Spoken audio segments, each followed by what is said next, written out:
This is San Diego's news channel, KUSI News. The suspension of more than 30 Scripps Ranch High School students who participated in a YouTube video doing a dance known as twerking is causing a lot of controversy. You're going to see a little bit of the video, just so that you know what we're talking about when we talk about it. We'll try not to overdo it.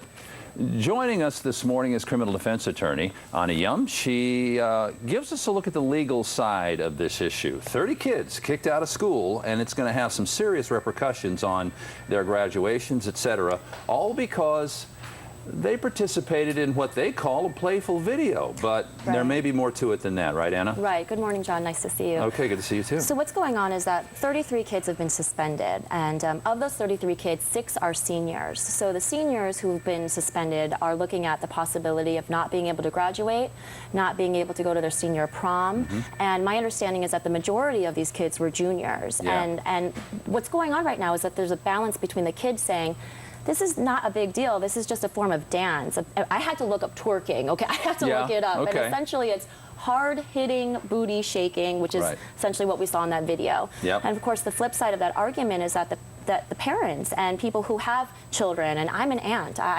My sister just had a baby girl. So when I see stuff like this, I think, wow, this is something that connotes sexual conduct. It's very, it's a sexual act. I mean, it's the hard-hitting booty shaking as it's described. Obscenity is in the eye of the beholder, we know, legally, and a lot of people might think this is obscene. Right, and exactly, and I mentor a lot of young girls, and especially younger females aspiring to become lawyers, and if I were to see one of my mentees in that kind of position, of course it's horrible to watch, and it's embarrassing, and it's disappointing. And it's on their record.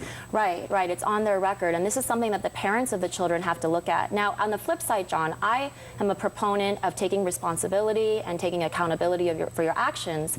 But at the same time, I believe that the punishment should be proportionate, and especially with those seniors, when I hear about them possibly missing their high school prom or not being able to graduate, I think, in my opinion, that's a little harsh. Too harsh? I think so. I think it's too harsh. I think that, of course, they should accept responsibility, and the biggest lesson is learning, if you are going to be on some kind of video, don't do anything where you'd be embarrassed if it were to go viral in this Twitter, Facebook world. Good point. We've got a lot of ground to cover in the minute we have remaining.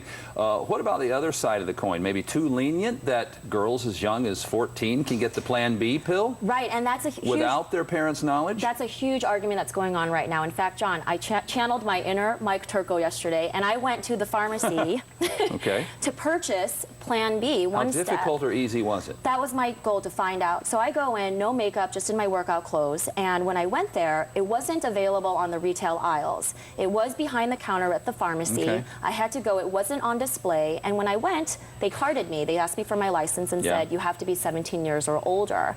And essentially what's going on with the Plan B argument is that recently a federal court judge in New York said, you know what? We're lifting the age restrictions. I want the FDA to lift all age restrictions regarding Plan B and emergency contraceptive. Yeah, what's your legal opinion on that idea? I think what's going on right now, in my legal opinion, is that right now the Department of Justice filed an appeal saying that the judge lacked the authority to be able to do that.